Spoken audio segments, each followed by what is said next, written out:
Kak Indra,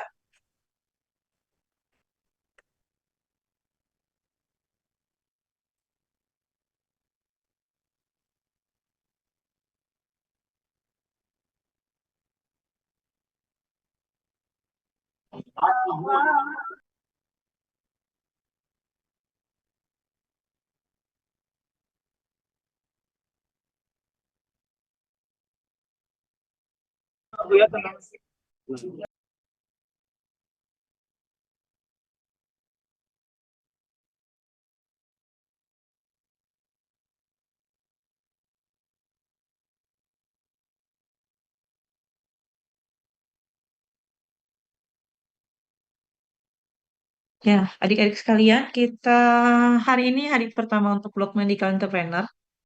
Jadi mungkin sebagian sudah ada yang tahu, sudah cari tahu gitu ya tentang Blog Medical Entrepreneur. Bukan mau dibilang elektif, enggak elektif, sebenarnya semi elektif gitulah ya. Eh, Sinyal saya hilang lagi nih kayaknya.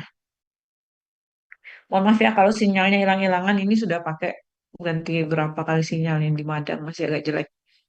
Ya, jadi mau dibilang elektif ya tidak elektif juga gitu ya karena wajib semuanya tetap ikut, tapi mau dibilang wajib sebenarnya di dalam ini kita ada pilihan. Jadi poin intinya kewajibannya adalah menghasilkan atau yang menghasilkan proposal kegiatan kreatif dan kemudian mengajukannya pada program hibah kementerian ya yang baik itu PKM ataupun PMW. Nah, tapi sebenarnya di luar itu nanti kita akan dapatkan soft skill baru gitu ya di luar pembelajaran kedokteran dan itu sebenarnya nanti insya Allah ke depannya bisa dipakai oleh adik-adik sekalian. Oke, mungkin sudah masih ingat ya masih pada kenal dengan saya Dr. Ella Amalia, saya ketua blog untuk blog Medical Entrepreneur. Nanti ke sekretaris blognya ada Dr. Budi Santoso. Pengajar-pengajarnya mungkin sudah adik-adik dapatkan sekalian di apa di ininya apa namanya di jadwal yang diberikan gitu ya. Dan kemudian ini lumayan, sorry kok aja dulu ya.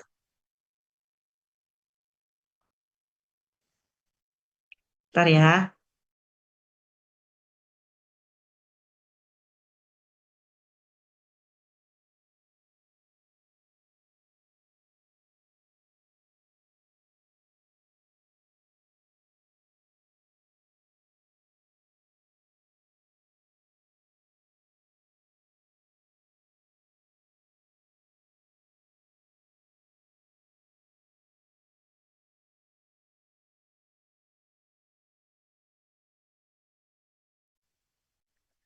Oke, baik.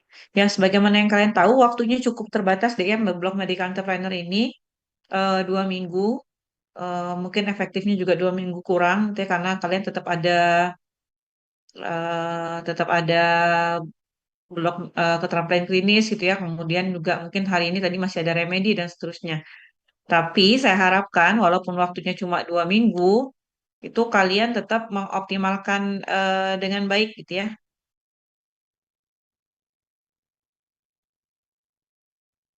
Jadi dioptimalkan dengan baik waktunya dan kemudian kehadirannya juga tetap diikuti dengan lengkap gitu ya. Karena walaupun oke kok ya.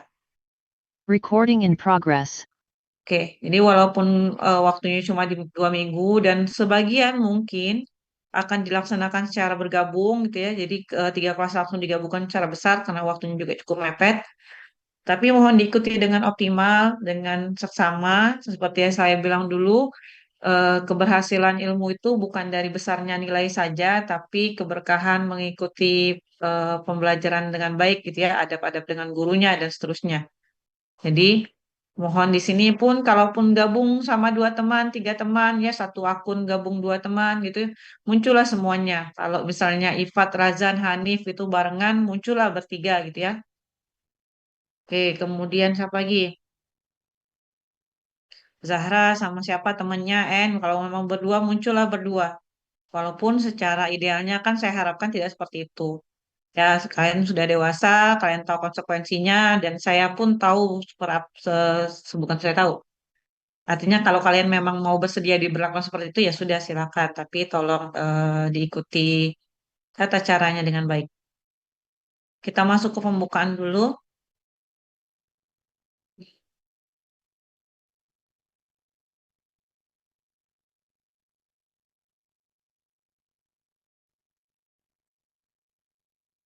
Nonton, mohon nanti kalau misalnya saya terputus di ini ya, karena sinyalnya juga sering hilang-hilang, boleh chat di chatnya atau bisa di ini ya, bisa di eh, telepon langsung kalau saya terputusnya memang nggak bisa terhubung lagi sama kalian di Zoom. Oke, baik. Blok Medik Entrepreneur ini banyaknya jumlahnya 2 SKS, tapi pelaksanaannya itu nanti akan panjang. Bahkan kalau di sini kita sampai ke tanggal 10 Desember, ya. Bahkan dilanjutkan lagi sampai ke penerimaan hibah PKM dan penerimaan hibah PMW.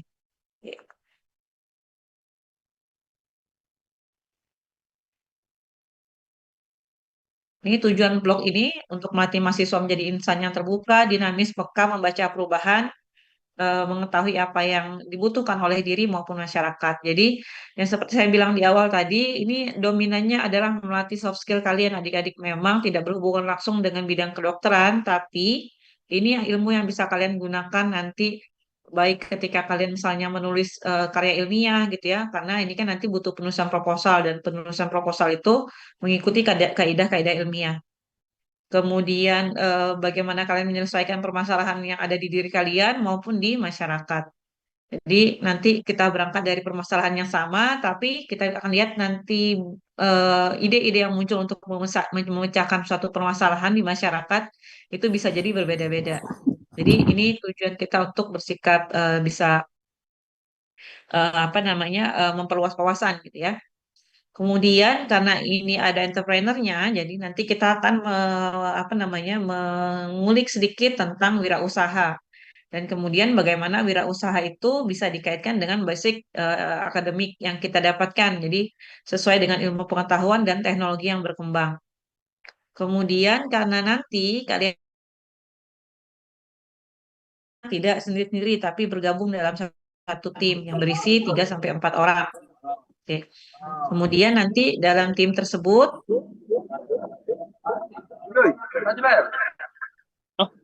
Ini bocor. Abel Abel boleh di mute dulu ya. Oke. Kemudian nanti Baik, dok. amati kemampuan komunikasi. Jadi dalam satu tim itu harus bekerja sama-sama gitu ya. Mungkin ada yang idenya A, yang satu lagi idenya B, maka dikomunikasikan, disesuaikan. Jadi harus pandai untuk bisa saling mengkomunikasikan dengan baik, kemudian membahasakan atau mendiskusikan juga dengan baik gitu ya, dan bekerja sama. Dan ada manajemennya. Jadi karena kenapa kita punya timeline yang harus diselesaikan. Jadi proposal itu misalnya harus selesainya tanggal sekian gitu ya. Maka harus saling mengingatkan. Jadi yang ini tanggal sampai dengan hari ini harus selesai apa, sampai dengan hari itu selesai apa. Karena nanti juga pas di ujung blok, di akhir pertemuan, kita akan mempresentasikan proposal yang kita buat. Nah, pelaksanaan kuliahnya aktifnya 22 minggu. em, Mungkin akan ada perubahan dari jadwal yang diberikan karena memang blok yang sama gitu paralel sedang bekerja juga atau sedang mengajar juga di blok kakak tingkat atau adik tingkat kalian. Jadi kadang harus penyesuaian.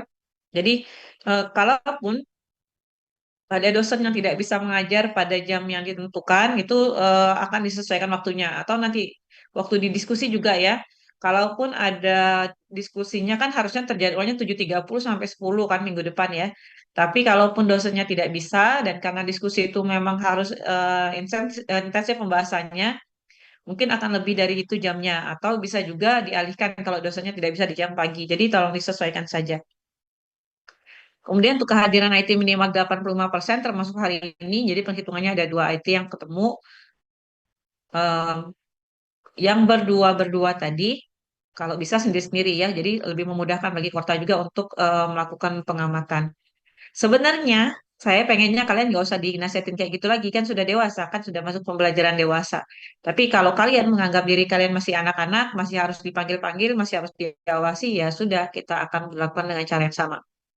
Kemudian, seperti yang saya sampaikan tadi, diskusi secara formalnya itu hanya akan berlangsung 2 minggu, tetapi nanti akan ada pengumpulan akhir tentang proposal yang sudah direvisi atau diberikan masukan setelah dipresentasikan. Nah, itu akan ada diberikan masukan lagi mungkin nanti ya, atau ada penyempurnaan kembali. Kita tunggu sampai maksimal tanggal 10 Desember 2024 pengumpulannya. Selanjutnya, dengan nanti berakhirnya IT yang pendahuluan bloknya cuma 20 menit ini, gitu ya, sampai 30 menit ke depan, ini eh, apa namanya, saya akan menyatakan ulang, itulah kenapa saya nunggu hadir semuanya, bahwa semuanya yang hadir di sini berkomitmen untuk mengikuti PKM dan PMW. Jadi nanti akan ada kegiatan hibah dari kementerian, yaitu program kreativitas mahasiswa yang sebenarnya itu sudah dicanangkan seleksi internal unsurnya per minggu ini gitu ya, sudah ada. Dan kemudian ada satu lagi namanya program mahasiswa wirausaha, hibahnya hibah dari Unsri, pendanaannya, tapi untuk kementeriannya biasanya di bulan Maret. Nah, ini semuanya diharapkan mengikuti, saya tidak mau terulang kembali kayak tahun kemarin, kakak tingkat kalian itu proposalnya sudah dibuat, tapi ketika programnya itu dilaksanakan oleh kementerian itu nggak memasukkan proposal. Alasannya tadi apa yang kelupaan lah atau yang lainnya gitu ya. Nah, jadi saya minta komitmen kalian untuk mengikuti sampai akhir sampai program hibahnya dibuka dengan proposal yang sama. Kalau kalian tidak bersedia, maka judul yang kalian ajukan sekarang itu boleh atau diperkenankan untuk dijalankan oleh orang lain. Jadi dijalankan oleh kelompok lain. Jadi ini ya, ini mohon dipahami. Itulah kenapa tadi saya minta harus datang semuanya di awal materi IT ini. Oke. Bagi yang tidak bersedia mengikuti, silakan untuk tidak mengisi ya. Silakan untuk tidak mengisi dan kemudian ya tadi konsekuensinya artinya tidak ada nilai blok medical entrepreneur. Jadi ini pilihan yang tidak harus dipilih, tapi saya ingatkan lagi aja. Oke. Komponen nilainya berupa kehadiran tadi IT, kemudian performa presentasi. Jadi nanti setelah diskusi pada hari ketiga diskusi kita akan mempresentasikan hasil proposal yang sudah dibahas dan kemudian nilai dari proposal yang sudah dijadi. Jadi tanggal 10 Desember proposalnya itu dikumpulkan, itu akan dinilai dan dimasukkan ke dalam nilai akhir kalian untuk blok medical entrepreneur. Dan setelah pembahasan dengan wakil dekan satu kemarin, eh, nilai itu bisa berubah kalau misalnya kalian tidak mengumpulkan proposal di PKM dan PMW. Kalau misalnya sudah waktunya dibuka ya. Jadi bisa berubah. Oke, ini untuk yang eh, pertama, pendahuluan blok ya. Bisa dipahami atau ada yang mau ditanyakan boleh silakan sebelum saya masuk ke pengenalan proposal PKM. Bisa bertanya dokter, Ya, boleh silakan Pauline. untuk misalnya dalam pembuatan proposal PKN itu kan butuh kelompok dok. Nah, apa boleh kelompoknya itu dari kelas lain dok? Boleh. Jadi untuk mata kuliah ini karena digabungkan sangat boleh untuk gabung sama kelas lain. Di akhir sesi kuliah PKM nanti, saya akan memberikan polling, bukan polling juga ya, memberikan ya Google Form untuk kalian menentukan minat kalian di bidang PKM atau di bidang di PMW gitu ya. Jadi PKM-nya kan ada 10 skema, tapi untuk kedokteran kita punya 9 skema. Nanti tertarik di mana itu silahkan dipilih. Baru nanti nanti malam saya akan share ulang ke ketuanya lewat Iqdal tadi.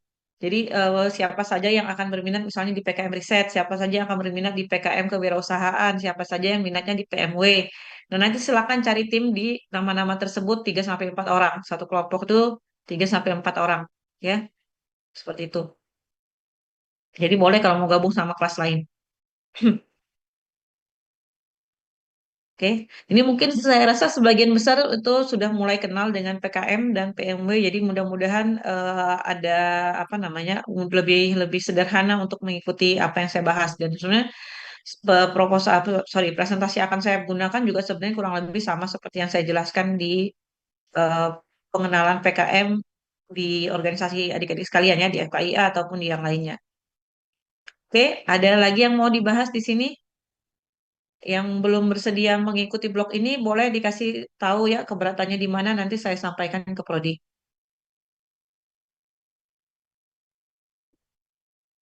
Nggak ada, kita lanjutkan deh ya.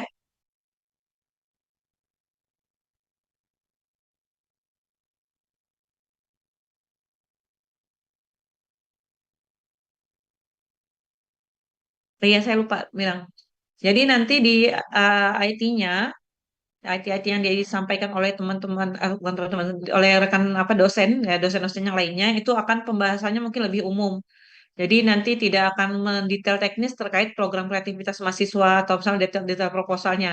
Itu cukup nanti akan diberikan apa namanya buku panduan. Nah, nanti dari buku panduan itu silahkan kalian baca. Jadi banyak pembelajaran mandiri ya.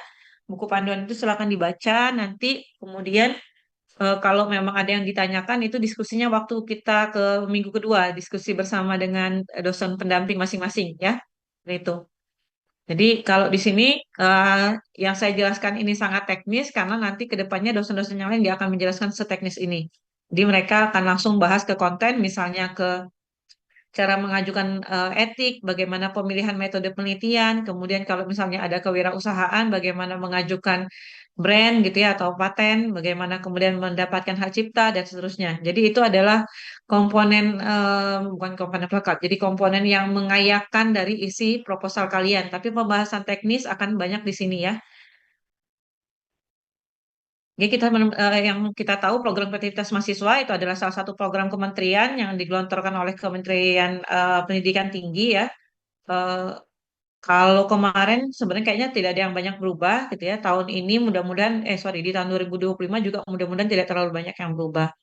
Nah ini, kenapa kita harus perlu berkreativitas dan melakukan kewirausahaan ya? Karena ini membuat kita bisa beradaptasi dengan perubahan pada lingkungan. Sama ketika kemarin kalian COVID gitu ya, biasanya pembelajarannya di kelas, kemudian karena pandemi, akhirnya pembelajarannya di rumah masing-masing, maka kemudian kita memanfaatkan berbagai macam teknologi untuk bisa tetap menjalankan fungsi pembelajaran kita dengan baik, tapi memanfaatkan teknologi yang ada. Nah, seperti ini juga diharapkan adik-adik sekalian kalau misalnya nanti oh jadi dokter tahunya cuman eh, buka praktek mandiri atau yang lainnya, tapi sekarang ternyata misalnya ya banyak bisa bikin telemedicine atau misalnya bisa eh, mengembangkan informasi mengenai keilmuan kedokteran yang kalian punya, tapi tidak harus dalam bentuk praktek kedokteran.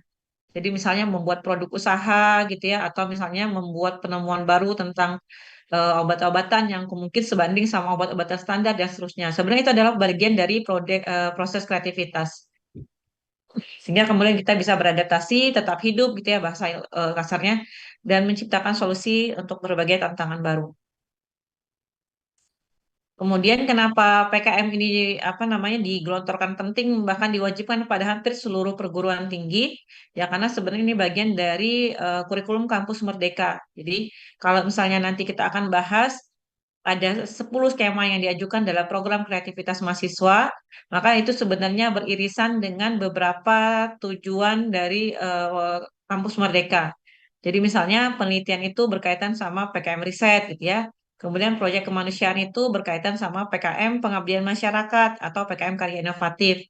Kemudian kewirausahaan itu bergabung sama PKM kewirausahaan dan seterusnya. Jadi nanti keluar dari kampus kalian punya apa kemampuan-kemampuan soft skill yang banyak gitu ya, bukan cuma yang sejalan sama pendidikan yang kalian apa ambil. Oke. Ya, ini program kreativitas adalah salah satu program hibah kementerian dan mudah-mudahan insya Allah tahun 2025 ini meningkatkan kualitas lulusan supaya mereka jadi orang yang kreatif, inovatif, solutif, dan kompetitif. Gitu ya. Kemudian mendorong mahasiswa juga untuk berkontribusi dalam pemecahan masalah dalam masyarakat. Jadi, kenapa mahasiswa itu punya beban yang lebih dibandingkan dengan siswa SD, SMP, SMA?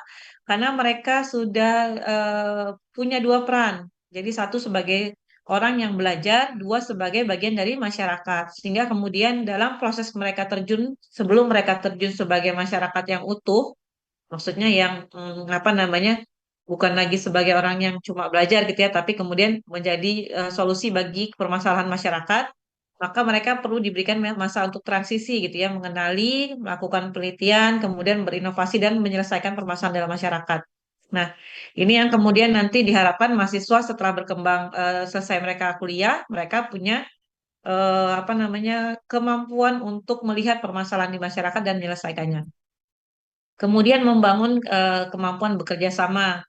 Karena tadi ini adalah tim, paling sempat beberapa fakultas lain itu kan menyamakan skripsi sama PKM. Nah, tapi kebetulan kalau di Fakultas Kedokteran itu kita belum menyamakan antara skripsi sama PKM.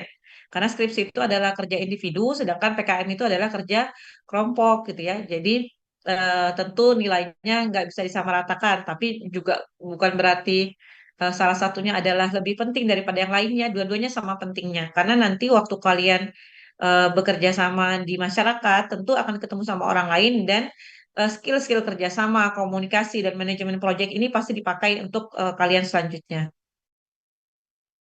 Nah, ini skema PKM ada apa saja? Skema PKM itu ada yang namanya skema pendanaan, ada yang namanya skema karya tulis. Skema pendanaan artinya kalian akan dapat uang, tapi bukan cuma-cuma.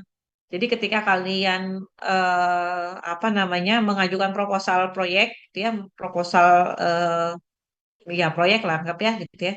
Kemudian proyek itu dianggap layak oleh Kemenristek-Dikti dan kemudian boleh dijalankan, maka kalian akan diberikan uang untuk menjalankan proyek tersebut, ya.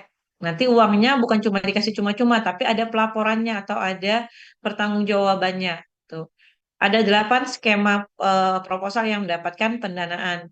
Nah, ada juga skema yang mengajukan gagasan atau mengajukan kalau di sini karya tulis kita bilangnya ya. Jadi di sini kalian membuat karya tulis itu nanti dibagi dua, ada yang berupa gagasan, ada yang sudah dilakukan. Kalau sudah dilakukan namanya PKM artikel ilmiah.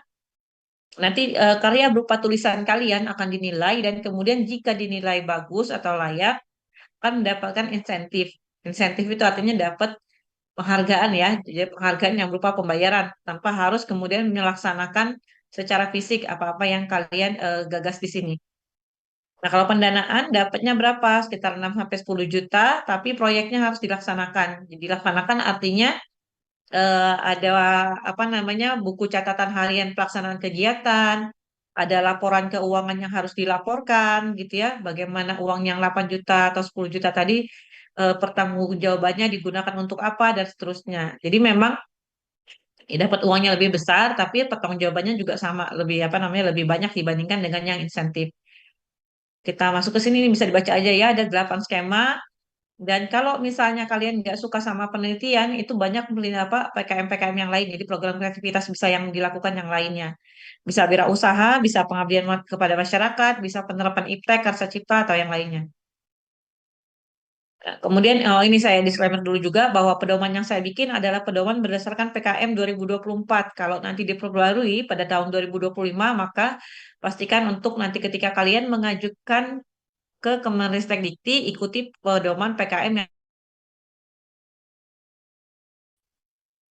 oke, cek ngezoom, enggak nge-freeze. Oke. Ini syarat PKM itu adalah mahasiswa di 4 sampai S1, satu kelompok 3 sampai 5 mahasiswa. Pendanaannya minimal 6 juta, maksimal 10 juta. Kalau kalian mengajukan dana di bawah 6 juta, maka itu tidak bisa dimasukkan ke dalam program PKM. Itu kenapa? Ya, mungkin tadi karena ini adalah pendanaan dari kementerian, jadi biasanya kalau rentangnya terlalu jauh itu biasanya sulit gitu ya. Jadi kalau di bawah 6 juta diharapkan cukup diselesaikan di universitas, nggak harus sampai kementerian. Jadi misalnya, dok saya punya proyek penelitiannya itu biayanya mungkin sekitar 2 juta gitu ya. Nah itu ya udah cari uang aja sendiri atau misalnya ikut hibahnya dosen aja gitu ya. Maka cukup selesai dengan itu. Tapi ini adalah hibah yang kalian kerjakan sendiri, jadi dananya 6 sampai 10 juta. Kemudian waktu pekerjaannya 3 sampai 4 bulan. Jadi perhatikan kalau proyek tersebut kira-kira memakan waktu lebih dari 4 bulan, jangan dikerjakan atau jangan diikutkan dalam proposal PKM ya. Misalnya, em, contohnya misalnya saya mau riset tentang bagaimana fungsi kognitif mencit, misalnya yang distimulasi dengan makanan tertentu sampai usia misalnya usia 1 tahun mencitnya, nah, gitu ya. Itu kan tentu intervensinya dari mencitnya lahir sampai 1 tahun butuh waktu 1 tahun gitu ya. Sedangkan proyek kita cuma 3 sampai 4 bulan, maka nggak bisa. Atau misalnya sekedar lihat, oh iya bagaimana proses eh, gangguan misalnya bukan proses perkembangan kognitif pada mencit yang diberikan makanan A gitu ya selama 1 bulan gitu. Nah, jadi mungkin kemungkinan masih bisa dikerjakan. Mungkin intervensinya 1 bulan, tapi proyek pengerjaan proposalnya itu bisa 3 sampai 4 bulan. Kemudian tidak mengajukan program hibah lain dari Kementerian Kemendikti. Jadi ini satu juga program apa syarat-syarat PKM yang disampaikan oleh kementerian. Ada 3 program yang diberikan untuk mahasiswa ya, program hibah pendanaan yang diberikan untuk mahasiswa. Satu program PKM, 2 program P2MW yang kewirausahaan, satu lagi Ormawa. Nah, jadi teman-teman atau adik-adik yang mengikuti program dari Ormawa, misalnya ngikut dari BEM atau ngikut dari UKM yang kemudian dapat pendanaan dari kementerian, maka tidak diperbolehkan untuk ikut PKM. Itu ya. Tapi setahu saya FK belum ada yang dapat untuk program Ormawa. Tapi kalau dari tahun kemarin tuh teknik kok nggak salah dapat dari program Ormawa hibahnya. Jadi nama dia nggak boleh ikutan untuk PKM. Kita masuk sedikit-sedikit ini ya, tipis-tipis spillnya. Nanti yang detailnya akan dibahas pada dosen masing-masing.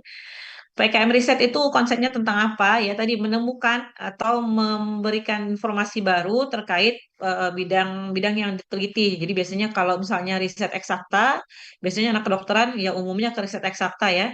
Jadi dia bidang sains, teknologi, dan kesehatan, di mana mereka menggunakan indikator-indikator biologis yang terukur dan objektif sehingga kemudian bisa menjawab permasalahan tertentu.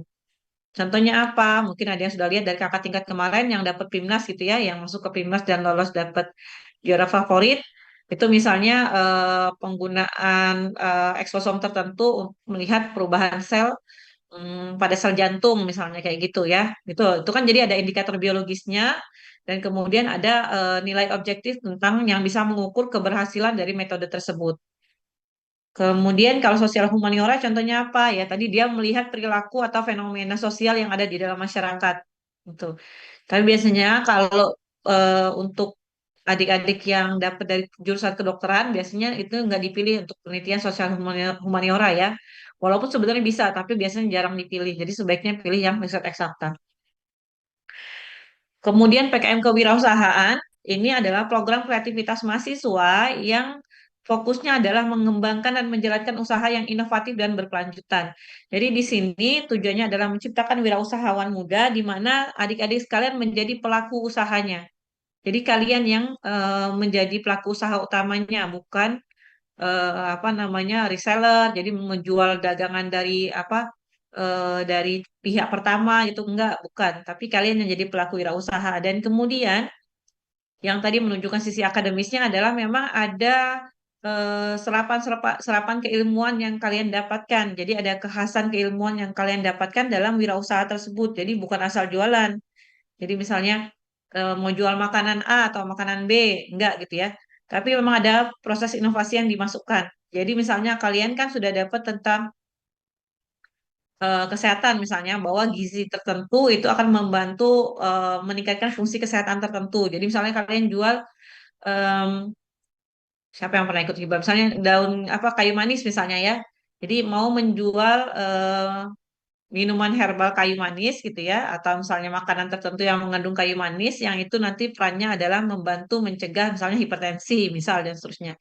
Jadi memang harus ada apa namanya peran-peran keilmuan yang dimasukkan dalam produk yang kalian jual. Jadi bukan asal jual yang apa namanya yang sama seperti masyarakat aja.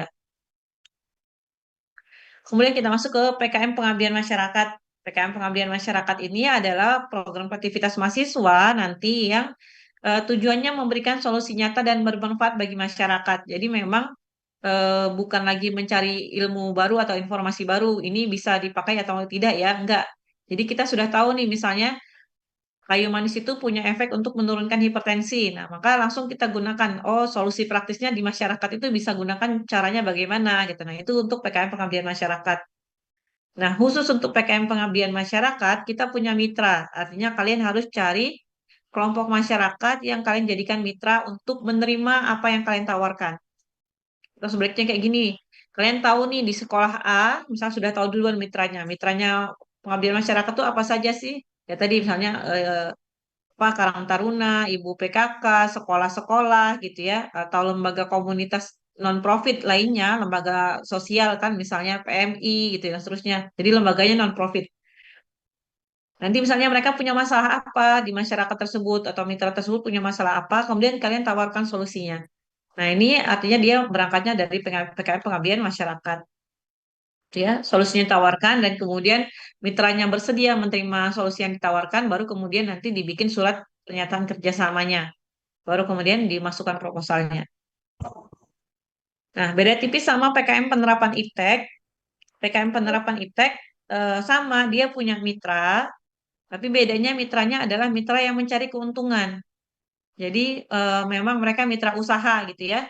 Jadi misalnya entah mereka usaha makanan, usaha jasa, atau usaha yang lainnya, tapi misalnya mereka punya masalah terkait misalnya produksinya kurang, atau misalnya ketahanan eh, produk mereka kalau misalnya disimpan jangka panjang itu jadi jelek dan seterusnya gitu ya.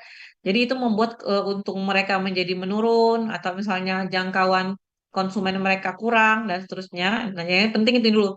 Mitranya adalah mitra profit, baru kemudian kalian tawarkan solusi teknologi atau ilmu pengetahuan yang kalian punya untuk menjawab permasalahan dari mitra profit tersebut.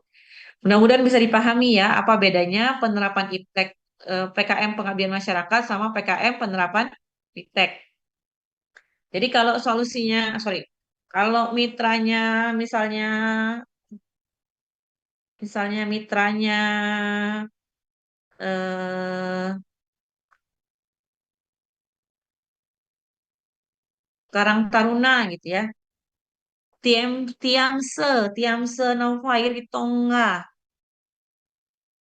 Kalau mitranya Karang Taruna, maka cocoknya dia PKM penerapan IPTEK atau PKM pengabdian masyarakat.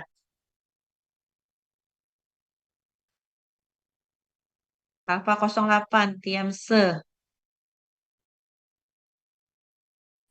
Izin dokter yang pengabdian masyarakat. Oke, sip, benar ya. Jadi kalau dianya tidak mencari keuntungan, maka biasanya kita kerjasamanya, artinya, sorry, PKM skema PKM-nya adalah PKM pengabdian kepada masyarakat. Itu lagi, siapa ya?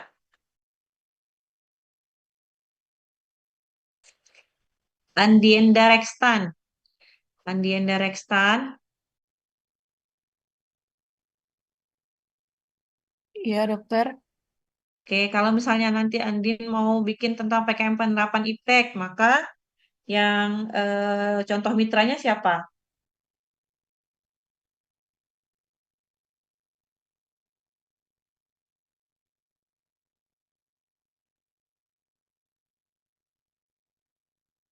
Perusahaan dokter. Perusahaan apa? Contohnya.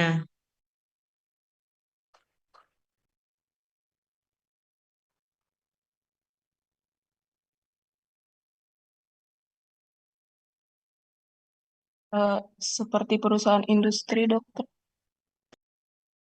Oke, boleh. Jadi kalau ini nanti diperjelas ya, kalau perusahaan industri nanti banyak dia ininya.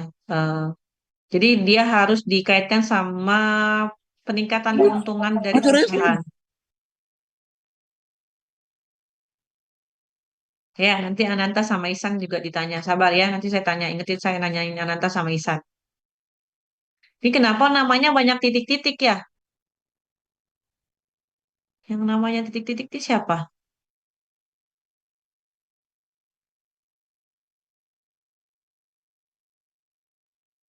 Ya, seperti saya sampaikan tadi deh ya. Jangan berubah namanya jadi titik-titik karena takut ditanya.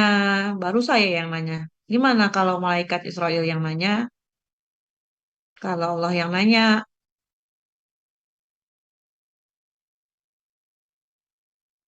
Oke, lanjut ya.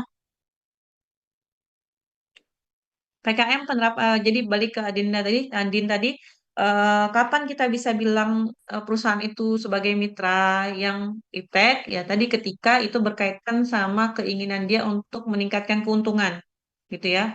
Jadi kalau misalnya dia cuma punya kendala di mau bikin alat baru, tapi alat baru itu nggak berhubungan sama keuntungan dia, maka itu bisa masuk ke PKM Karsa Cipta atau PKM Karya Inovatif. Itu juga nggak pakai mitra sebenarnya ya. Jadi nanti bisa dilihat.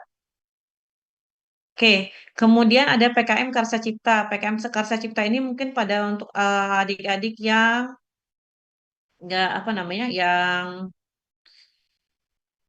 tertarik misalnya bikin suatu inovasi, menciptakan alat gitu ya, atau menciptakan prototipe gitu ya. Prototipe itu nanti eh, fungsinya dia bisa berfungsi dengan baik, tapi bentuknya tuh masih masih belum apa, belum kompak gitu ya, belum detail, sehingga kemudian dia perlu untuk apa namanya, diperbaiki lagi gitu ya. Maka tapi yang penting fungsinya sudah berjalan, maka itu biasanya PKM Karsa Cipta. Misalnya kalian mau bikin alat yang bisa mendeteksi kadar kolesterol tapi non invasif, misalnya ya, maka itu bisa misalnya dibikin apa, kan selama ini yang kita tahu adanya misalnya mengukur sensor nadi gitu, sensor apa ya, sensor suhu gitu ya, yang nggak menyentuh langsung. Tapi kalau yang kolesterol rasanya saya nggak pernah lihat ya, yang nggak harus menyentuh langsung atau tidak invasif, biasanya invasif rata-rata. Maka itu yang kemudian misalnya kita bikin alatnya apa, mungkin bentuknya masih gede atau masih besar atau misalnya belum cantik, belum kompak, baru prototipe saja, maka itu boleh dimasukkan ke dalam PKM Karsa Cipta. Tapi ingat ya, biayanya 6 sampai 10 juta. Kalau misalnya biayanya lebih dari 10 juta, ya artinya kalian nggak bisa masuk ke sana. Nah, kemudian ada yang namanya PKM Karya Inovatif. Kalau PKM Karya Inovatif, itu berfokus pada penciptaan produk desain atau sistem yang inovatif dan orisinal. Dan kemudian bedanya adalah ini sudah bisa dijual belikan. Kalau dijual belikan artinya kalian yang jual, enggak. Jadi eh, barangnya itu sudah bagus gitu ya, kompak bentuknya. Nanti kalian bisa jual ke perusahaan untuk mereka membeli desainnya. Nah, itu boleh. Jadi ini nanti yang kemudian digunakan untuk pakaian karya inovatif. Oke. Jadi dibilang di sini produk fungsional 1:1 dibilangnya. Jadi udah bisa diproduksi massal banyak dan kemudian digunakan secara langsung. Oke. Nah, kemudian ada juga PKM video gagasan konstruktif. Prinsipnya biasanya gini, yang PKM sebelumnya yang saya sebutkan itu sudah harus dikerjakan sekarang dan bisa dikerjakan sekarang. Nah, ada beberapa yang tidak bisa dikerjakan sekarang, itu bisa dibentuk dalam bentuk video gagasan konstruktif kalau tadi solusi yang diberikan itu bisa diselesaikan dalam 5 sampai 10 tahun. Jadi dia menjawab permasalahan yang ada di masyarakat dengan menuliskan dulu gagasan-gagasannya. Oh, ternyata ini misalnya banjir. Banjir itu bisa ditangani dengan solusi A, B, dan C. Tapi solusi itu tuh nggak bisa diselesaikan dengan 10 juta rupiah kan. Nah, akhirnya dibuatlah gagasan-gagasan dan solusi itu bisa dikerjakan dalam 5 sampai 10 tahun gitu ya. Maka bikinlah suatu videografi atau suatu video karena nanti ini baru bisa diselesaikan dalam 5 sampai 10 tahun, biasanya apa namanya? Gabungan ya, gabungan antara video yang real, orang-orangnya, misalnya situasinya, ditambah dengan video animasi biasanya. Jadi animasi itu ditunjukkan apa, metode apa yang digunakan, kemudian gambarannya bagaimana 10 tahun ke depan dan seterusnya. Jadi memang dia nggak bisa diselesaikan dengan 10 juta, tapi bisa gagasannya diaplikasikan. Dan jangan lupa, gagasan ini harus berangkat dari ilmu pengetahuan yang sudah didapatkan. Nah, kenapa saya perlu bahas ini? Karena nanti kita beririsan sama gagasan konstruktif, bedanya, sorry, gagasan futuristik, ya, bedanya sama gagasan konstruktif itu seperti apa? Oke. Ini video gagasan konstruktif, jadi bikin video. Kalau yang misalnya nggak suka sama riset, nggak suka sama jualan, tapi suka sama bikin video, bisa masuk ke PKM video gagasan konstruktif. Dan rasanya tahun kemarin tuh cuma satu kelompok dari satu angkatan yang memasukkan ke PKM video gagasan konstruktif. Dan itu pun nggak dimasukinnya ke PKM. Sayang banget gitu ya, padahal sudah idenya sudah bagus. Nah, kita masuk ke PKM insentif atau PKM apa namanya, karya tulis. Ada namanya PKM artikel ilmiah. Nah, PKM artikel ilmiah ini adalah menulis artikel ilmiah sebenarnya ya. Bisa berdasarkan penelitian yang sudah dilakukan sebelumnya, tapi belum pernah dipublikasikan tulisannya atau hasilnya. Atau misalnya kegiatan PKM. Tahun kemarin ternyata misalnya ada adik-adik sekalian yang ikut PKM sama kakak tingkatnya atau temennya yang beda fakultas gitu ya. Dan kemarin waktu itu jadi anggota aja, misalnya ikutnya PKM pengabdian masyarakat atau PKM penerapan iptek dan kemudian sebenarnya bisa dijadikan karya tulis ilmiah gitu ya. Jadi boleh ditulis aja nanti dimasukkan ke dalam PKM artikel ilmiah. Dan kemudian nanti yang mempublikasikannya, sorry, ini yang mempublikasikannya itu khusus untuk apa? Jurnal publikasi PKM. Jadi bukan di luar. Jadi memang ditulis sesuai dengan skema atau strukturnya PKM, tidak dengan struktur jurnal lain gitu ya. Jadi nanti yang mempublikasikannya jurnal juga jurnal di PKM. Nah, kemudian PKM gagasan futuristik ini tadi bedanya sama video gagasan konstruktif. Gagasan futuristik ini kita memberikan solusi atas permasalahan, tapi solusinya itu baru bisa diselesaikan di atas 15 tahun atau di atas 10 tahun. Jadi 15 sampai 20 tahun baru bisa diaplikasikan. Nah, karena dia jangka panjang, maka kita secara detail perlu menyebutkan stakeholder siapa saja yang terlibat dan bagaimana perkembangannya dari masa ke masa. Jadi misalnya 5 tahun lagi akan ada apa namanya akan dibuat konsep A dulu. 10 tahun kemudian konsep B yang kemudian perkembangan dari konsep A dan seterusnya. Jadi tahapan-tahapan solusi yang ditawarkan itu harus ditulis secara bertahap dan linear gitu ya sampai kemudian kita sampai ke gagasan yang besar. Dan saya ingatkan lagi, kalau gagasan futuristik ini walaupun tidak dilaksanakan sekarang, walaupun tidak dikerjakan, walaupun tidak diminta pertanggungjawaban proyeknya berhasil atau tidak, tapi idenya tetap harus berdasarkan ilmu yang diketahui sekarang. Jadi jangan menghayal begitu saja gitu ya. Jadi misalnya yang mau diangkat adalah tema misalnya kota di atas hutan misalnya kayak gitu ya. Oke. Kota di atas hutan atau kota yang melayang gitu ya, nggak apa namanya misalnya atau yang kayak di film Nobita itu ada mobil yang melayang gitu, yang terbang gitu ya. Nah, itu idenya harus berangkat dari ilmu yang sudah diketahui hari ini. Apa ilmu yang sudah diketahui hari ini bahwa dengan menerapkan sistem magnetik gitu ya, kita akan bisa membuat suatu benda itu bergerak tanpa harus bersentuhan langsung dengan fisik di bawahnya. Jadi kayak kereta cepat itu kan sebenarnya prinsipnya magnetik ya, tapi kereta cepat kan jarak antara kereta sama relnya itu kan misalnya berapa senti, 5 senti atau 10 senti, nggak yang jauh banget gitu ya. Dan kemudian dia punya bobot tertentu. Nah, tapi dengan pengetahuan tentang teknologi tersebut, kita bisa merancang ke depannya apa yang bisa ditambahkan sehingga kemudian bisa tercipta kota yang di atas gitu, yang di atas permukaan tanah. Dan kemudian kalau di kota tuh punya apa sistem apa aja, ada sistem airnya, ada sistem kebersihannya gitu ya, sehingga kemudian dia akan lebih holistik. Jadi bukan cuma masalah bahas dia bisa melayang atau enggak kotanya, tapi bagaimana sistem dalam kota itu berjalan dengan holistik. Nah, itu yang akan kemudian dimasukkan ke PKM gagasan futuristik tertulis ya. Jadi mohon adik-adik sekalian dalam menyusun gagasan juga bisa berangkat dari ilmu yang sudah didapatkan sekarang. Oke. Nah, sekarang kita masuk ke struktur proposal.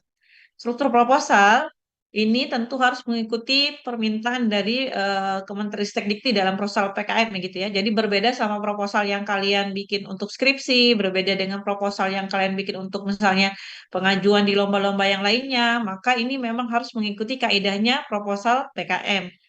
Nah, salah satunya adalah, bukan salah satunya, di antaranya yang utama itu ya adalah bahwa proposal PKM itu tidak punya halaman judul atau halaman cover.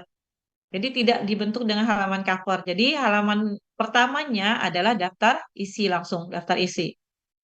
Kemudian baru dilanjutkan dengan halaman inti, dan ini cara penomoran halamannya, nanti silakan diikuti aja, buku pedomannya juga nanti saya coba berikan.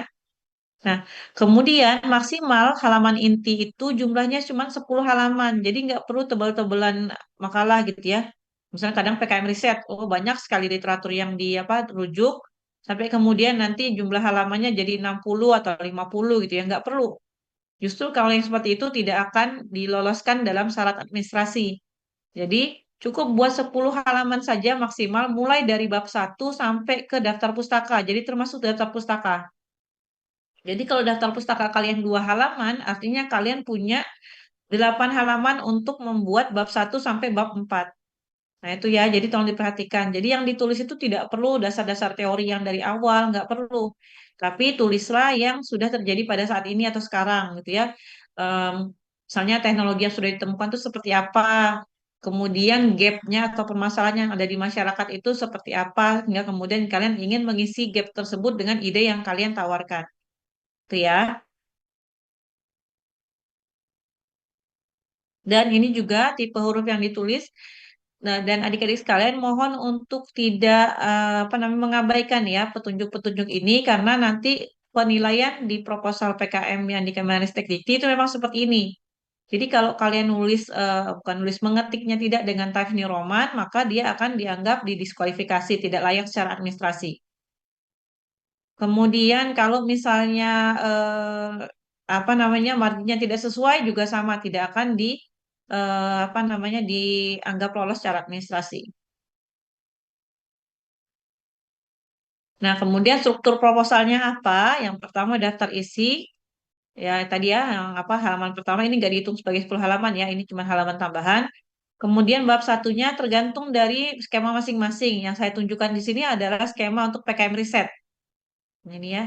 Jadi kalau bab satunya bab pendahuluan, maka bab dua jadi PKM riset itu adalah tinjauan pustaka. Bab 2 dari PKM kewirausahaan itu adalah gambaran mitra usaha. Jadi beda-beda tergantung PKM-nya ya. Jadi jangan disamakan semua. Kemudian bab 3 metode riset. Kalau bab 3-nya PKM kewirausahaan itu saya lupa tuh rasanya tuh pelaksanaan kalau nggak salah, Pak. Kemudian bab 4 biasanya sama ya, biaya dan jadwal kegiatan.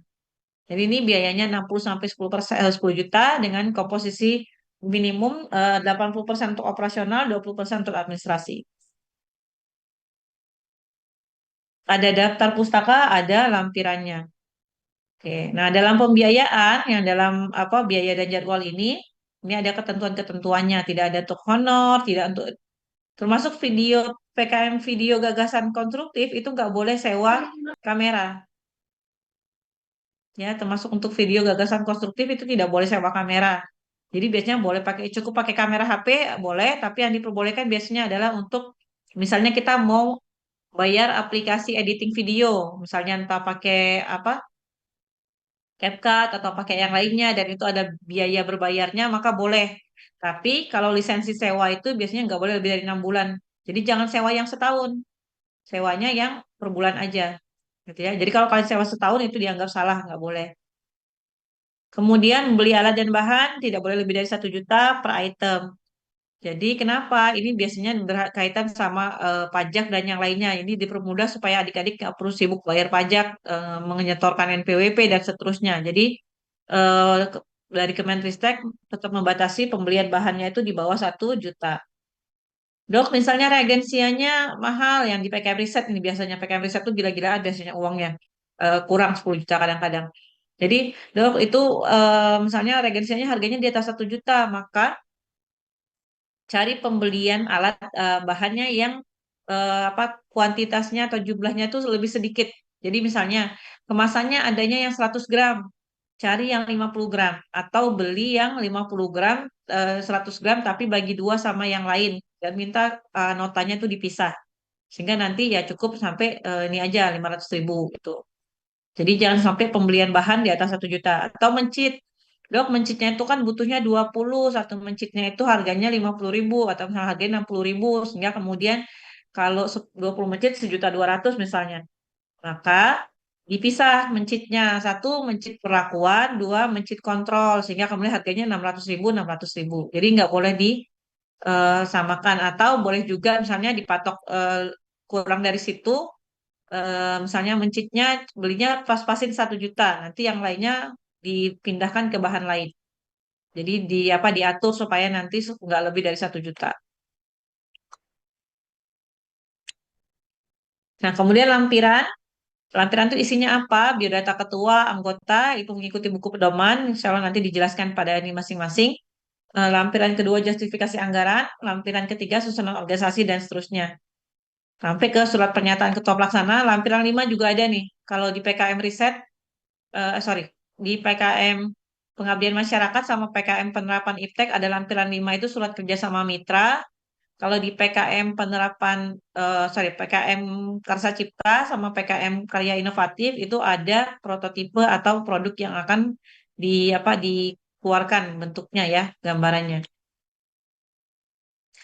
Nah, ini contoh misalnya ya, kalau kalian mengajukan sesuatu PKM, tapi dibilang salah gitu ya. Apa contohnya? Jadi ini, makanya perlu diperhatikan. Kalau misalnya masih ada penelitian yang akan dilakukan untuk membuktikan apakah itu berjalan atau tidak, maka dia tidak boleh keluar dari PKM riset. Tapi kalau misalnya dia tidak ada lagi, boleh keluar dari PKM riset. Contohnya, PKM kewirausahaan. PKM kewirausahaan misalnya kalian mau jual lotion anti nyamuk berbahan dasar serai misalnya, atau lotion anti nyamuk berbahan dasar kayu manis misalnya untuk mengusir nyamuk gitu ya. Nah, tapi kalian masih mau melakukan di dalam proposal kalian, kalian masih mau melakukan misalnya uji apakah kayu manis tersebut tidak disukai sama nyamuk baunya gitu ya, sehingga kemudian perlu dilakukan riset dulu terlebih dahulu. Maka ini salah. Jadi artinya kalian baru mau coba-coba dan kemudian mau jual produknya, itu salah ya. Jadi kalau PKM kewirausahaan, risetnya itu udah selesai. Kalian tinggal jual produk jadinya. Atau misalnya kalian pernah ikut PKM sama kakak tingkat atau dosen kalian pernah, ada dosen misalnya sudah pernah melakukan riset tentang misalnya kayu manis dan ternyata terbukti kayu manis itu eh, ketika di apa namanya eh, di serbuknya dioleskan di kulit manusia itu nyamuknya nggak mendekat gitu ya, maka boleh dijadikan misalnya dalam bentuk lain yaitu produknya lotion, karena kalau serbuk-serbukan orang nggak mau pakai misalnya ya. Nah, itu bisa. Atau PKM pengabdian masyarakat tapi mitranya mitra yang profit, mitra yang mencari keuntungan. Misalnya kemarin tuh yang ini, oh ini misalnya penerapan pupuk alami untuk meningkatkan produksi padi misalnya ya pada pada kelompok tani A. Jadi misalnya penggunaan halnya pupuk kayu manis atau pupuk organik untuk meningkatkan hasil produksi padi pada kelompok tani A. Nah, kalau kelompok taninya tersebut itu kan agak rancu bingung ya. Misal kelompok taninya tersebut adalah kelompok tani yang menggunakan hasil pertaniannya itu untuk dirinya sendiri, bukan untuk dijual, maka boleh, bisa jadi itu. Tapi kalau kelompok taninya itu adalah kelompok tani yang menjual produk taniannya untuk mencari keuntungan, maka dia nggak boleh masuk ke PKM pengabdian masyarakat. Masuknya ke PKM eh, penerapan iptek, ya. Ya, dan seterusnya ya. PKMKC tidak masukkan prototipe, cuma menghasilkan ide, salah ya. Kemudian saya sama KC, GFT, sorry, P itu penerapan iptek ya. KI, karya inovatif masih ada iptek, masih ada risetnya itu juga salah.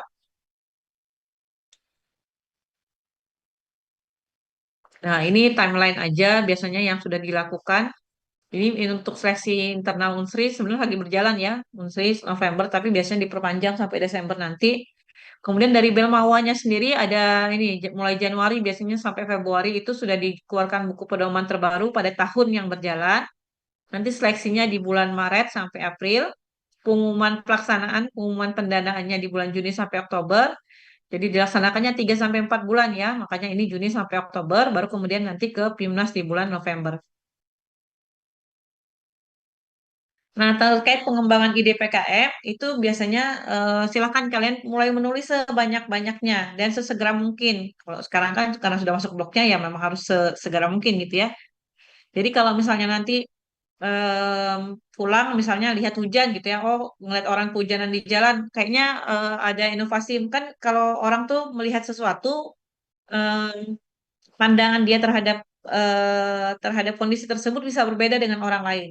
Contohnya, misalnya ya. Saya mau tanya nih, misalnya situasinya nih kehujanan gitu ya, lihat sekarang hujan di mana-mana. Jessica, De Angel, Angel.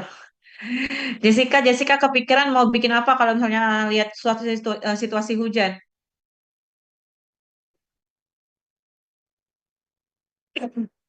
39B, Jessica. Iya, buat makanan. Ya saya khawatir nanti tertidur kalau cuma lihat latar belakang backgroundnya aja. Nanti nggak taunya sudah tertidur kalian siang-siang gini. Ya Jessica, apa yang kepikiran mau bikin produk apa kalau lihat hujan? Hujan, mungkin makanan, enggak, minuman yang hangat-hangat kali ya, Dok. Oke, ada yang mikir bikin minuman hangat supaya nggak dingin Supaya gitu ya. laku ya, Dok. Oke, jadi itu mungkin arahnya ke PKM kewirausahaan. Oke, saya lanjut. Kalau namanya jangan diubah jadi titik-titik ya, nanti saya panggil yang namanya berubah jadi titik-titik. Apa ini kan biar kalian aware.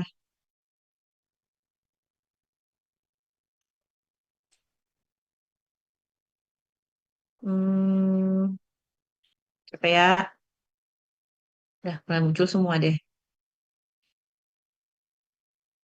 Tadi siapa yang mau saya tanya yang berdua cowok? Yang tadi saya bilang. Nanti saya tanya. Permisi Oh dok, ini, saya Ananta dok. oke Ananta. Ananta kalau lihat hujan kepikirannya apa?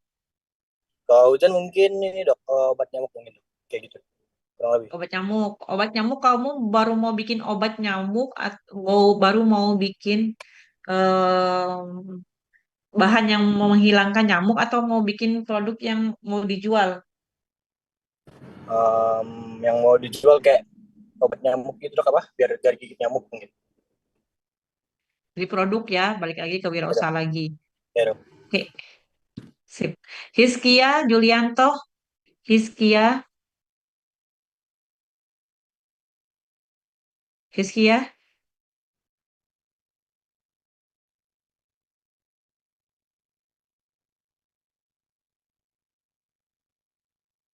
Hiskia, panggilan ketiga Hiskia.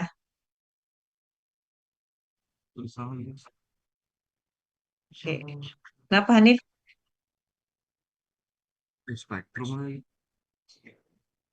Nggak apa-apa spektrum Hanif. Ya, Maaf dok, tadi laptopnya mati dok. Ganti device yang baru. oke. Bisa dengar kan? Ini yang mau jawab Hanif apa Hiskia? Ini berdua sama siapa Hanif? Ini Hiskia. Kamu sama siapa berdua Hanif? Saya baca namanya Hanif, tapi berdua. Oke, ya. Hanif sama Hiskia. Yang mana Hanif? Yang mana Hiskia? Tiga malah tuh. Ada satu lagi kepala nomor satu lagi. Hiskia. Oke, Hiskia yang oke, Hiskia silakan. Oh beda, beda kelompok, beda orang. Ya Hiskia, Hiskia tadi saya tanya dulu. Kalau hujan tadi kepikirannya apa? Kalau sampai saat ini belum kepikiran sih dok. Mungkin jahe dok, Buat mau diapain jahenya? dibikin jadi olahan minuman mungkin dok. Minuman. Oke, ya, bolehlah. Ini saya mau tunjukin contoh ya. Oh, ini ke inian, ketutupan ininya tulisannya. Sorry, saya bikin. Ini misalnya problemnya adalah masyarakat hipertensi, ya. Jadi kita punya masalahnya itu adalah kejadian hipertensi misalnya ya, hipertensinya di masyarakat atau di populasi tertentu. Dalam sisi atau dalam pandangan PKM riset, maka saya akan mencari obat atau menentukan apakah ada efektivitas daun sirsak dalam mendilatasi pembuluh darah mencit. Jadi misalnya mengatasi penyakit hipertensi atau dalam hal ya, kalau mendilatasi artinya sudah mengatasi ya, mengatasi hipertensi. Tapi karena dananya cuma 10 juta kan nggak mungkin saya ngerjain di manusia kan, dan etiknya dari yang lainnya. Sehingga kemudian saya ngerjain di mencit aja. Jadi kalau lihat orang hipertensi, saya kepikirannya menemukan eh, bahan herbal baru yang bisa digunakan untuk obat hipertensi, misal ya. Ini satu. Tapi karena saya mau membuktikan dulu daun sirsak ini punya punya kemampuan untuk mendilatasi pembuluh darah atau enggak, maka itu harus dibuktikan kan? Maka kalau harus dibuktikan, dia masuknya ke PKM riset. Atau sebaliknya misalnya, oh saya tuh tahu ibu saya tuh suka minum seledri dan kemudian setelah saya cari literatur, cari referensi, oh ternyata daun seledri atau daun sop itu memang bisa menurunkan hipertensi, bisa mendilatasi pembuluh darah misalnya ya. Nah, tapi orang tuh suka masih belum tahu cara penggunaan daun seledri yang benar tuh gimana gitu ya. Atau misalnya orang tuh mau nyari khusus beli daun sop, ngolah sendiri tuh mungkin nggak tahu caranya. Nah, maka saya bikin misalnya ekstrak atau serbuk gitu ya, serbuk yang dibungkus pakai kayak kertas saring di daun teh gitu ya. Baru kemudian nanti saya jual tuh sebagai minuman herbal berbasis daun seledri untuk menurunkan hipertensi. Karena saya mau jual, konsepnya adalah kewirausahaan. Atau sebaliknya, saya mau bikin edukasi untuk mencegah hipertensi. Kan permasalahannya sama kan, masih hipertensi kan? Saya mau mengedukasi masyarakat aja gitu ya. Jadi bikin game interaktif misalnya tentang apa aja yang apa saja yang menyebabkan hipertensi, bagaimana pertolongan pertama kalau ada hipertensi, atau kemudian makanan apa yang boleh atau tidak boleh dikonsumsi oleh orang hipertensi. Maka saya mau bikin game interaktif aja. Nah, kemudian masyarakatnya misalnya SMP gitu ya. Karena anak-anak SMP rata-rata orang tuanya mungkin kebanyakan ada yang hipertensi gitu ya. Nah, kemudian itu ya, artinya saya mitranya mitra non-profit, tapi kemudian apa namanya eh, mitra non-profit dan kemudian saya cuma ngasih tahu game ini gratis kok, nggak pakai berbayar. Dia masuknya ke PKM pengabdian masyarakat. Oke, sama masih masih berangkat dari tadi ya PKM, sorry bukan PKM, berangkat dari permasalahan yang sama. Kita lihat ada masyarakat yang hipertensi. Coba Hanif, Ifat, Risyaf, karena udah bertiga kan ya, udah kayak tepat-tepat aja tuh kumpul bertiga. Contoh PKM penerapan iptek dengan masyarakat yang hipertensi, contohnya apa misalnya judulnya? Hanif, Ifat, Risyaf, itu sudah bertiga, masa nggak ada yang satu idenya sama, idenya yang apa tercetus untuk PKM penerapan iptek.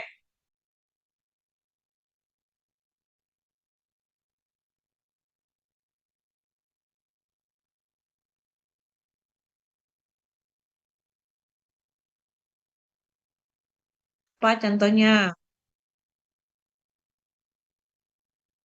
Kalau penerapan iptek artinya mereka harus punya mitra ya, tapi mitranya harus cari untung.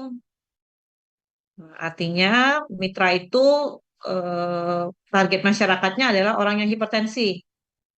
Nah, kalian mau nyari membantu supaya mitra yang mau mencari keuntungan ini bisa lebih diuntungkan lagi. Entah dari aspek produksi, entah dari aspek marketing, entah dari aspek apapun itu, teknologi apa yang kalian tawarkan supaya mitra nanti bisa lebih untung lagi dalam menggait masyarakat konsumennya yang hipertensi. Atau nggak usah, kalau Hanif, Ifat, Risyaf masih bingung, boleh yang lain kalau ada yang mau usul contohnya.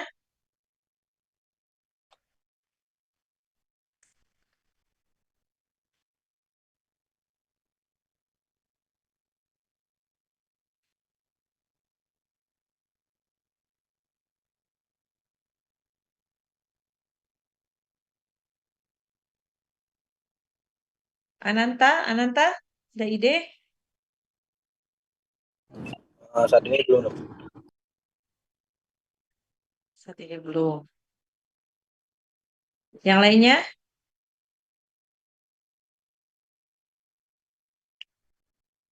Dengan membayangkan orang hipertensi, misalnya atau masyarakatnya hipertensi, kalian mau bikin apa kira-kira?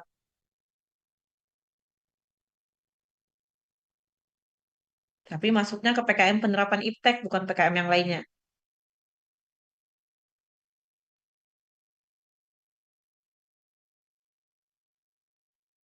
Keisha, Keisha Syafa,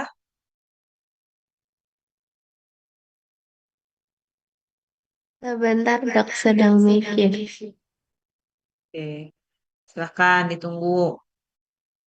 Kalau Keisha mikir, artinya saya mau nanya ke yang lain tentang misalnya contoh PKM, apa aja nih, penerapan iptek sudah, eh, Karsa Cipta, boleh deh Karsa Cipta. Jadi kalian mau bikin prototipe apa sih kalau lihat orang hipertensi?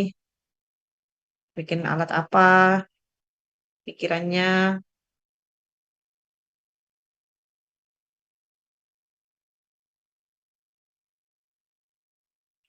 Amanda Patiriska. Gak apa-apa. Nggak dapat hadiah kok dari saya itu nggak dapat hadiah, nggak dapat hukuman juga. Jawab aja. Permisi dokter, Hmm.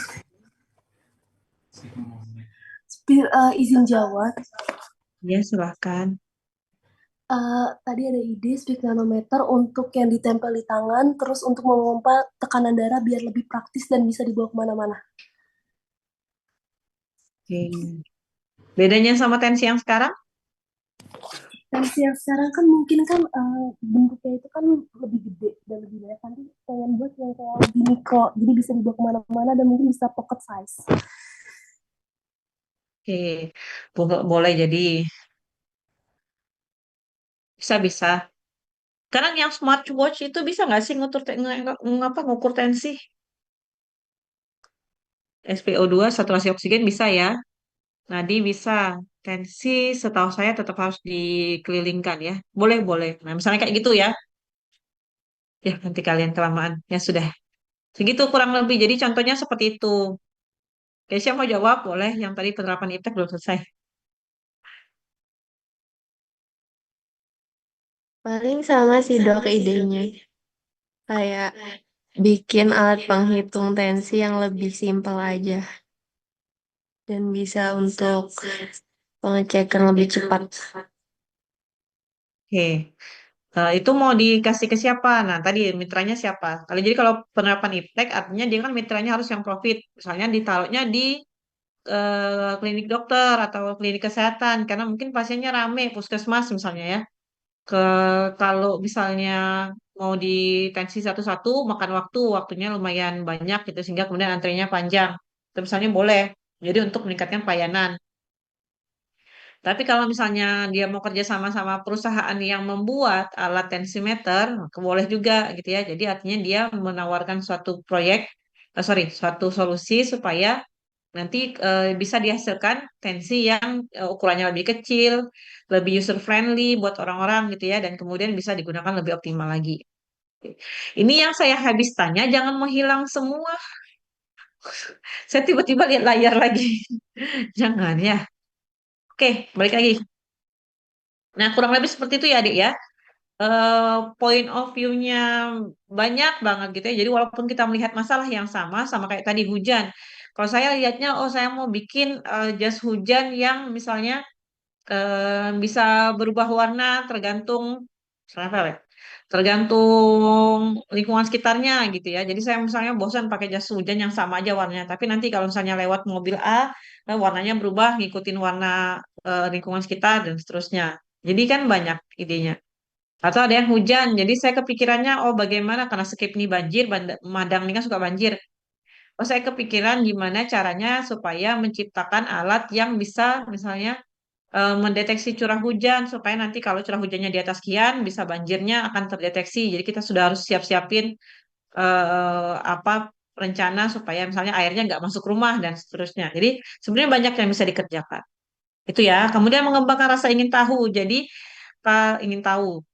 Kalau misalnya kalian lihat sesuatu hal gitu ya, oh ini sudah pernah dikerjakan atau belum ya, gitu. Oh kalau pakai cara yang seperti ini bisa dikerjakan atau tidak ya, maka silakan tuliskan ide itu seluas-luasnya. Eksplorasi seluas-luasnya bahkan yang di luar ilmu pengetahuan kalian. Jadi kalau misalnya, oh ternyata kalau mau bikin aplikasi itu tuh kita tuh harus tahu misalnya kerjasama sama teman-teman yang di Fasilkom gitu ya, maka cari nanti relasinya di teman di Fasilkom. Atau misalnya, oh aku nggak mesti harus cari anggota yang orang Fasilkom sih, tapi aku harus tahu ilmunya. Maka cari tahu ilmunya, boleh secara formal, boleh melalui misalnya kursus yang sederhana, yang lainnya gitu ya. Kemudian lihat lihat peluang kolaborasi, karena sebenarnya PKM itu makin eh, luas aspek kemanfaatan yang bisa dilibatkan, itu biasanya nilainya makin tinggi. Gitu ya. Jadi kalau misalnya mau bidang kesehatan, tapi dia melibatkan orang dari farmasi, melibatkan orang dari MIPA atau yang lainnya, biasanya itu eh, apa aspek yang bisa disupport itu akan lebih luas lagi. Kemudian fokus pada target, kita mau cari apa? Mau cari inovasi kah? Mau cari manfaat kah? Mau cari solusi atau yang lainnya. Jadi itu yang kemudian di apa namanya di titik tekannya itu lebih lebih tinggi gitu ya. Sehingga nanti fokus kita tuh akan lebih khusus dan tidak sama seperti yang punya orang lain atau tidak pasaran gitu ya.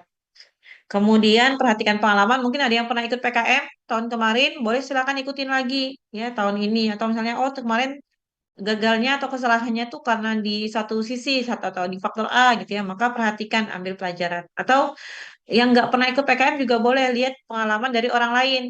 Kan yang paling sederhana itu kan manusia itu kan memang selalu belajar gitu ya. Belajar baik dari pengalaman diri sendiri maupun dari pengalaman orang lain. Nah, yang paling enak itu sebenarnya belajar dari kesalahan orang lain karena kita eh, ambil pelajaran dari apa yang salah kemarinnya itu. Brainstorming, kalau proposal atau idenya itu sudah ada, bahas sama-sama. Keterbatasannya apa? Oh, nggak bisa dikerjakan dalam waktu 4 bulan. Oh, artinya kita nggak bisa bikin metode yang ini, ganti metode lain. Oh, ini bisa dikerjakan 4 bulan, tapi biayanya bakal lebih dari 15 juta. Maka cari solusi atau cari jalan keluar lain. Tuh. Kemudian, jangan lupa kalau sudah ada ide, minta orang lain untuk membaca. Karena kadang-kadang makin banyak kepala yang melihat atau mata yang melihat gitu ya. Maka biasanya akan lebih banyak lagi masukan yang membantu gitu ya. Apalagi kalau misalnya ternyata yang membaca itu ada dosen pendamping. Makanya nanti waktu kalian diskusi di minggu depan itu akan didampingi sama dosen yang mudah-mudahan sesuai dengan skema PKM yang kalian ajukan gitu ya. Google jangan jangan apa jangan sungkan juga untuk googling cari-cari tahu oh judul ini nih sebenarnya sudah pernah dilakukan atau belum sih sama orang lain gitu ya. Oh kalau ternyata sudah pernah cari bedanya di mana gitu jadi supaya tidak berulang. Kemudian ya kalau ada kesalahan silakan direvisi. Nah, ini aja poin-poinnya aja. Oke, ini ya. Kemudian ini kesempatan harus diberikan. Kalian tahu dari 4 program studi, baru 2 program studi yang mengerjakan konten khusus untuk blok atau mata kuliah yang khusus untuk membahas PKM sama PMW, yaitu baru psikologi sama kedokteran umum. Kemudian untuk kedokteran gigi belum sama sekali. Keperawatan baru wirausaha, tapi PKM-nya belum ada. Yang dimasukkan ke mata kuliah secara resmi. Jadi silahkan ambil kesempatan ini dan kalaupun ia hadir ke hadapan kalian, artinya memang itu ditujukan untuk kalian, diciptakan untuk kalian, tinggal kalian yang mau mengambil atau tidak. Dan saya sebutkan tadi, kalaupun kalian tidak berminat pada satu bidang, PKM itu ada 9 bidang ya, 10 kalau termasuk PKM riset humaniora. Jadi silahkan pilih. Kalau tidak ada, artinya memang kalian apa namanya, eh, bukan apa ya, banyak banyak apa ya kalau kalau kita bilangnya apa terlalu banyak yang dipikirkan gitu ya, sampai dari 10 pilihan aja atau dari 9 pilihan aja kalian nggak bisa tentukan. Nah, itu juga perlu hati-hati. Jadi silakan ciptakan peluang kalian sendiri. Nah, mungkin saya ke PMW karena nanti kita akan pembahasannya juga bersama dengan PMW karena seperti yang saya sampaikan tadi, setelah ini setelah ini kalian akan apa namanya membuat pilihan gitu ya akan memasukkan ke skema mana dari 10 pilihan yang diberikan dan PMW itu sebenarnya kurang lebih sama kayak PKM kewirausahaan. Jadi di mana mahasiswa menjadi pelaku usahanya, tapi hibah pendanaan yang diberikan itu berasal dari universitas, jadi dari Unsri. Jadi hibahnya itu mendapatkan pendanaan dari Universitas Sriwijaya, sama usaha yang ditawarkan boleh makanan dan minuman, boleh berupa produk jasa digital, boleh berupa pajak mana saya lupa. Oh, agrikultur boleh gitu ya. Peternakan, perikanan, perkebunan itu boleh. Jadi silahkan dimanfaatkan seluas-luasnya. Tapi bedanya kalau PMW itu penerimaannya itu di bulan Maret kalau nggak salah dananya maksimal 5 juta dan harus ikut program kewirausahaan. Sorry, harus ikut mata kuliah kewirausahaan dan nanti dosen-dosen pendampingnya harus dosen-dosen yang sertifikasi BNSP. Itu nanti sebenarnya ada nanti di buku panduan pedoman PMW-nya. Oke, sebelum ke sana, sebelum kita masuk ke pilihan, ingin memilih apa, jadi link Google Form ini nanti akan saya berikan selesai apa kuliah ini dan kemudian nanti silakan diisi maksimal sampai pukul 19.00. Jadi jam 7 malam akan saya tutup. Besok saya berikan ke Iqdal tadi ya lewat Iqdal. Silahkan nanti tentukan teman-teman kalian yang akan kalian jadikan tim PKM 3 sampai 4 orang. Oke, ada yang mau ditanyakan terkait PKM ini? Boleh silahkan.